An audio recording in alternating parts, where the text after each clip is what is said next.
रोजी या ठिकाणी क्रांतिज्योती चौकामध्ये कोल्हापूर जिल्ह्यातल्या सर्वच बाळूमामांचे भक्त असतील, हिंदुत्वनिष्ठ संघटना असतील, हिंदुत्वनिष्ठ राजकीय पक्ष असतील, या सर्वांच्या वतीने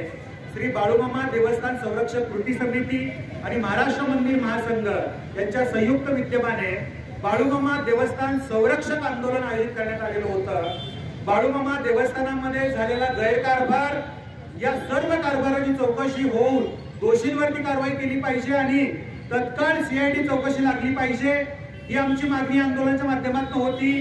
मंदिरांचा सरकारीकरणाचा जो काही संभाव्य धोका आहे ते सरकारीकरण होता कामा नये, त्याचबरोबर भाविक भक्तांसाठी सोयी सुविधा उपलब्ध करून दिल्या पाहिजेत आणि जे काही प्रशासक आहे एका ठराविक कालावधीपुरते असावे, त्यानंतर मंदिरावरती कोणीही प्रशासक न राहता बाळूमामांचं जे काही मंदिर आहे ते प्रामाणिक भक्तांच्या ताब्यात द्यावं, या सर्व मागण्यांसाठी आंदोलन या ठिकाणी झालेलं आहे। शिवसेनेचे दोन्ही गट असतील, मनसे असेल, बाळूमामा देवस्थान, हलसिद्धनाथ भक्त मंडळ आहे त्यांचे अध्यक्ष असतील, त्यांचे सर्व सहकारी असतील, शिवशाही फाउंडेशन असेल आणि अन्य सर्व हिंदुत्ववादी संघटना आणि बाळूमामांचे भक्त,